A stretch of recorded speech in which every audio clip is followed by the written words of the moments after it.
This is Pete. Hi, Hey. Alison. Nice to meet you.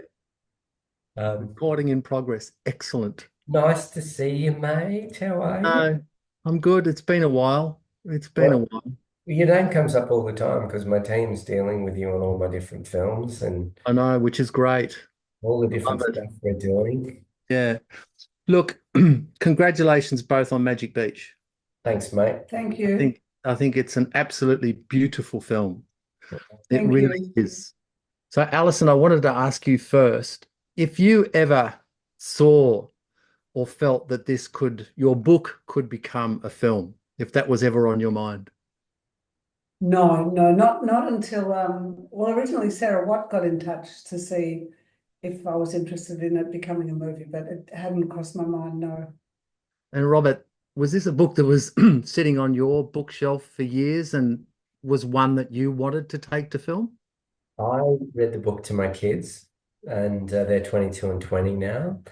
And I read many other of Alison's books. In fact, I bought this pile of books when the kids were little from the local second-hand shop, and there was a whole heap of Alison's, and then I looked in them, and they were all signed by Alison. I was like, "Who is this Alison Lester?"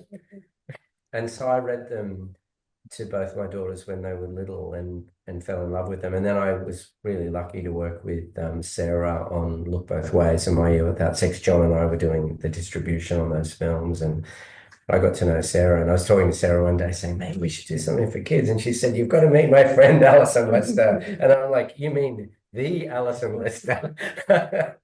And and then I set off on a trip down to the Magic Beach with my then daughter, my then 10 or 11-year-old daughter, Kitty. And I stayed the weekend with Alison, and that began the adventure. It's a long time ago. It took a while to get this film made. Well, it takes a long time to get every film made in reality, particularly if they're going to be as good as Magic Beach is. So, and what I love about it is the kind of melding of live action and animation. And Alison, were you at all a lot in touch with how the 10 different animators were working, or did you just trust the production team to just go with how they felt each individual story should be represented? Yeah, I just trusted them. It was during COVID and we had a Zoom meeting where I met them all.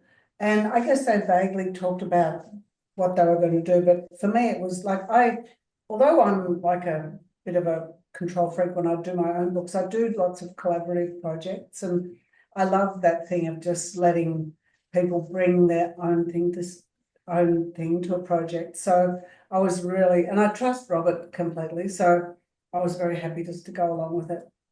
And what did you think of the final offering when you saw what the film was? What was your reaction? I love it. I mean, I saw the animations a long time ago, and I love them, and I love some particularly. But when I saw the whole movie, I couldn't believe the feeling I had at the end. We were actually just talking about meditating, and it was I every time I watch it, I'm left with this feeling of being very peaceful and happy. Mm. Yeah.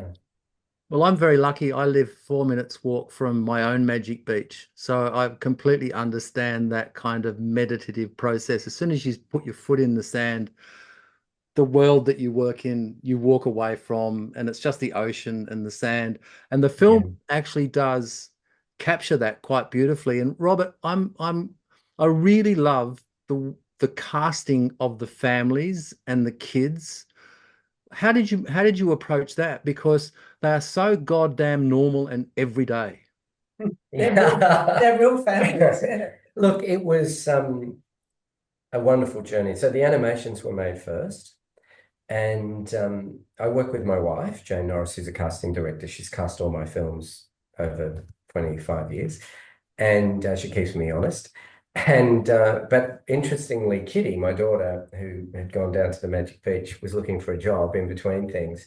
And I gave her the animations, and I said, "Can you have a look at the kids in this and take some, in the animations, and kind of do a brief to try and find children to play them?" So I'd love to say that we cast the kids and then got the animators to do it, but it happened the other way. And there was a magic in that. Like Marika Walsh had created a little girl who was deaf. So, we reached out to the Melbourne School of the Deaf on St Kilda Road and said, have you got any kids who might want to be in a film? And then they found Riley, who didn't even know what it was to act in a film. And this amazing moment for me when she sat there, the little 5-year-old, I showed them all their animations. And to see this little 5-year-old watch Marika's animation and see the little girl doing sign language, this kid's eyes nearly popped out of her head. She turned to her mother, like, this is amazing. And so we explained to her, you're playing that child in the animation. And inevitably with young kids, you kind of aren't really reaching for really experienced children. I mean, a couple of them have done bits and pieces. So you really are finding kids that maybe have expressed, particularly at this age, they're very, very young, have expressed an interest in it more than our actors. And then inviting the kids families to be involved was the next step, because that idea of framing it with meeting them in their real life, like documentary footage in their real homes. And they all agreed, which was really lovely. I was worried, like, if any of them felt self-conscious or weren't happy to let us in. And you used my sister's house for one too. Yeah, there was one house that was being renovated and they said, oh, we need to use another house. So we used the house, that's the scene with the pony. Yeah, and that was nice to have a country kid in it as well, wasn't it? Yeah, so everyone wasn't urban. So what did you think about the casting, Alison? Did it kind of ring? I mean, watching the film, when you say it's almost like documentary and in effect they're all actuals, but they still deliver these kind of magic, beautifully kind of tempered performances. They're really deeply invested in what they're doing. What did you think, Alison? I thought they were great. I mean, originally I thought all my grandchildren would have been perfect, but of course it didn't work out that way. They're in the final scene. They're in the final scene. I thought the kids were marvelous. We had a lovely time because we used our family beach house as sort of Magic Beach Central. So I stayed there. I was the only person who slept there, me and Bigsy, but it was where everyone came for their meals and the kids came to get dressed. So it was a really lovely, felt like a big family holiday, didn't it, really? Yeah. Because the kids and their families all stayed at a motel about 40k away. Yeah. And they'd come over for the day. So yeah, it was a beautiful time. If you can imagine, Peter, the kids turning up in the morning and it's actually the house that's in the book and Alison's there in her pajamas and these little kids are coming in and there's the rock star author Alison Lester, and then we get them ready and have breakfast in the house and then we walk down to the actual beach. Wow. And try and film. So I was trying to create a methodology that could get into the DNA of the film, a methodology that was relaxed and maybe those performances from the kids do come out of creating a sense of the adventure and, the freedom, the creative freedom of making the film, which is tricky because filmmaking is so industrial in its process. Yeah, it is. Did you have to prepare them a lot for this, or did you just kind of let it kind of grow? Yeah, I let it grow. Yeah, and you could see it in one of the last scenes where they're running down through the bush, and they're all talking to each other and like they're a gang by then. They've got to know each other. They've had adventures. They've had fun. It was like watching it happen in front. None of them knew each other before they turned up, so it was like watching this magic unfold between them on this beach. Had they all read the book? I guess.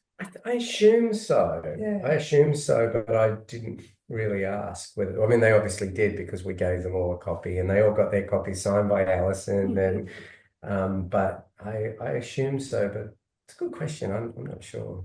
Remember, we had lots of pencils and textures and paper, so when they were hanging around the house, they had things to do. Yeah. And there was a swing and a hammock, and pretty true film. You mentioned that that one of the participants saw that the animation that they were working to. I'm assuming that all the kids they did for the animations. What was you kind of generally, without getting into individual, how did they respond when they saw them? Oh, it's amazing! Like to see who they're playing and who the character is and the context of it. Like to see their art, and because of the different styles of animation, they all offered a different experience, like the more stop motion ones like Pierce's, Robot War, Sandcastle War, or Susan Danter's Mermaids, which is more painting. I mean, Lee Whitmore's, and she taught me when I was at Afters years ago, and she was incredible. She's one of our great animators, and her paintings on glass of Bigsy the dog. It was just, we had to have, the dog had to have I know. them. The dog is great. Was his last role. Bigsy died a little while ago. He's just Oh, started his career. I know. in memoriam. In Yeah, that's memoriam. right. So, Robert, in terms of working with the animators, did you just let them go? They got a brief and then you let them go and then they came back with the finished product? Were you very involved in what they were doing? No, that's amazing. Very similar to what happened on The Turning, where I gave them the book. We discussed who they'd play, which kid, or so we didn't have any overlapping characters. And then I gave them complete freedom. And the big questions when they came in were more about length. And there was only maybe two that we had to trim a little to fit, and order. You know, the big question was, what order should this film unfold? And think of it like an album that you listen to that needs dynamic shape. And so, you know, we ended up with these two early on that were Beneath the Waves, that were kind of more lyrical, you know, and then we thought, okay, the audience is getting used to that. Let's have Bigsy the dog now and make people laugh. And then you think we've captured people, but we should go for a bit more narrative. And then Anthony Lucas's Smoke, you know, like that, they were the conversations, more than conversations within them. Like, I was just delighted. These animators sending this work to us, we were looking at it, it's incredible. Mm. You know, I mean, that's part of the richness of the whole experience of the film, is the diversity of animation, that, you know, the different approaches, the different styles, everything just, it almost makes the experience of it timeless. that's what I hoped, that it could step outside of, you know, and these films do have a long life. Like, and they, like my film Paper Planes, it's 10 years old now, and it's still selling around the world and screening, and it's like these films become evergreen, you know. And this is a book that, I mean, there are children who had the book read to them who are now young parents who are buying the book and reading it to their own children. So I can only hope that the film can transcend the limitations really of being, you know, trapped in time. Yeah. I have to say, So, I applaud your reference to Paper Planes in the film. Was that oh intentional? yeah, I had to, yeah. That's what I said. They were the throwing paper planes in the Oh, that's backyard. right. Yeah. When I did Deep State, the Mark Strong TV series in Morocco for Fox, huge budget thing. There's a scene where a kid's in the backyard. I made the kid throwing a paper plane. I thought, if I can get that into every film. That's fun. But the reason that I made that kid throw the paper planes in the backyard was because he started a petition on the set of Magic Beach for me to make paper planes too.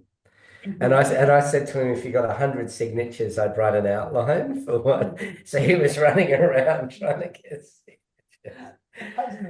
Did he get 100 signatures? I don't know yet. I'm waiting for it. Waiting for it. So let's delve a little bit into timelessness, and I'll put my Atom education shop hat on. And Alison, I know that you have spent time working in community on country in story development. And we are working on a study guide for the Magic Beach, and hopefully we will license the film. So in the end, we'll have the study guide and we'll have the film for teachers to use in the classroom. And for me, this is, you know, vitally important up against YouTube, that all we do is keep driving the Australian voice and Australian stories into the classroom in as many ways as possible. But what would be your ideal takeaway when teachers take Magic Beach into the classroom? They've got the study guide, they can watch the film. What is it that you would like them to take away and to give to their students?